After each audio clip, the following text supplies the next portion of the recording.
I'm a strategist, I'm a father, I'm one passionate mofo.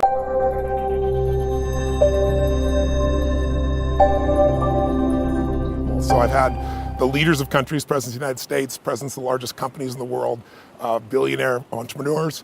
And I've had moms and dads and entertainers, Serena Williams in the sports field, Hugh Jackman, Pitbull, Usher, you name it. So the one thing they all have in common, I think, is they're hungry.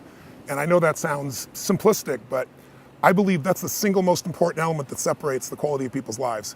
It's not just the ability to have hunger, but to sustain it. Hunger means that you want more. You want more of yourself. You want to make a bigger difference. You want to be a better parent. You want to do something more than there is today, and that you don't get satisfied. Most people start out with hunger at an early stage of life and they lose it. But the people that come to me are hungry either because something's happened, they've had a birthday with a 0 on it, they've gone through a divorce, they're starting a business and they know I've got to have a different level, or they're the best in the world and they're always looking for that edge that makes the difference. What keeps you hungry? I am hungry. I think what it is I think everybody is born with hunger. Like there's a desire to grow, to expand, to learn, and then disappointment sets in early in life for most people. And then we look to blame something outside of ourselves. And there are many events in our lives that can affect us all. We've all had pain and challenges. But I think if you can find within yourself the part of you that wants to constantly give something more than yourself, if you can find a mission larger than yourself, then you're more pulled to do something than trying to push yourself. And pull has much more power than push. I always say motive does matter. That if your motive is to serve something greater, there is an energy that comes up inside of you. So I feed 2 million people a year because somebody fed my family when I was 11 years old, and now this year we're feeding 4 million. I want to do more in that area. And every business I'm in, that drive just doesn't go away.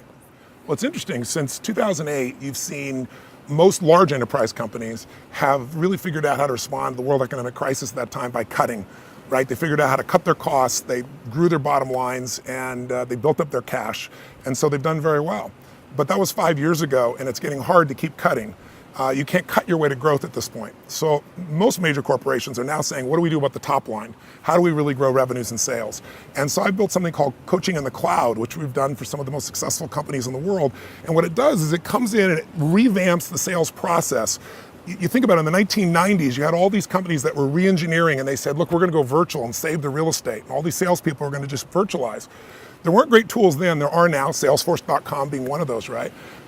But the challenge is they've lost some of the disciplines that maximize the process. So we also, though, are showing people how to maximize technology. So I have a patent pending process in a company that's working with everybody from General Electric to Reuters. It's called Knowledge Now. And it allows you to take the knowledge you need, instead of learning the old style. We got great technology and an old way of learning. You get to learn in the application, like Salesforce.com. While you're there, you're able to get the answers you need when you're working on clients right now. Not go to some class where you're going to forget 90% of it, but do it right now. We found it to be really, really impactful. Well, I believe in rapid change. Technology allows you to create change really rapidly. And I think, social media I've found to be a really useful research tool, because we're living in a world where so much information is coming at us all the time that I always say, it's like we're drowning in information, but we're starving for some wisdom. And if you follow people that are really brilliant, it's almost like having an intelligent browser where they can bring you to the very best stuff right away. One of the companies I have came about because I'm always following these people. I was following some 3D printing, and I found out about this young man that when he was 14, he met a girl who had lost her arm, and found out they didn't have the money for an articulated arm. They're about $80,000. If you lose both arms, over a lifetime you have to get 3 for each arm. You can only imagine, it's out beyond the range of most people. And at 17, he created an artificial arm that does more than the traditional arm, articulates, but it can actually, lift 350 pounds. And it was all driven, but instead of $80,000, he does it with 3D printing, and it costs $250. And I saw the site. He was meeting with President Obama. NASA gave him a scholarship. I reached out to him, and now we formed a company together we're building some exoskeletons for people who hopefully will be able to walk, taking those arms and being able to take it to places like Africa, all over the world. With now, at this price point, people's lives can change. My companies now together, the companies that I started and the companies I'm partners in, do more than $5 billion in annual sales. If I could have ever dreamed that I have that kind of impact, it would seem ridiculous. But it's all come out of this hunger to constantly make things better and to find a way to do more for other people than anybody else is doing. And I found if you find a way to do better for everybody else, then obviously you have plenty of freedoms in your own life as well. What's book is Tony Robbins reading now? One I'm reading right now is The Believing Brain, which is fascinating. It talks about how our beliefs control our life, control our experience of reality, how it's shaped by both biochemistry and your environment. Really, really great book. All right, The Believing Brain. Advice. One could say that you give people advice, you give them motivation, inspiration. What's the best piece of advice you've ever gotten?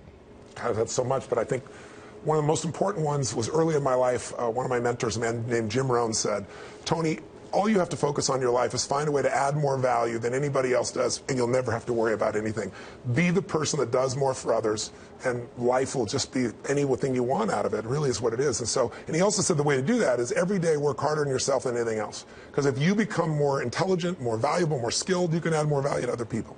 Let's do something a little more prosaic, which is technology, apps. I'm sure you're obviously a avid fan of all this stuff. Yes. Do you have a favorite piece of technology or a favorite? It's different than you might think. I do have it's a large piece of technology. Go ahead. I'm in a cryotherapy. I don't know if you're familiar with it? Yes. So for people who aren't, I'm on stage 50 hours in a weekend. I got 10,000 people. I do 26 and a half miles on one day. It starts at 8:30, goes to literally 1 o'clock in the morning. I do 22 miles 2 days before. So it's like ultra marathon.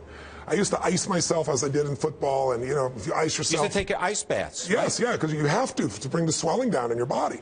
And now I do these 3-minute nitrogen-filled cases that you get in. It's like a sauna, and it reduces your body temperature to minus 220 Fahrenheit. And that sounds like you'd freeze to death or you'd burn. If you had water in your body, you'd burn. You get third-degree burns. But there's no moisture. And it is amazing. It was developed originally for people with arthritis. I got one from my mother-in-law who had all these problems, no more arthritis challenges. So I started using it. It gives you endorphins. It resets your system. It's an extraordinary piece of technology. It's expensive, but you can go to centers that are showing up all over the U.S. Most of the athletes, the Lakers and so forth, are starting to use these.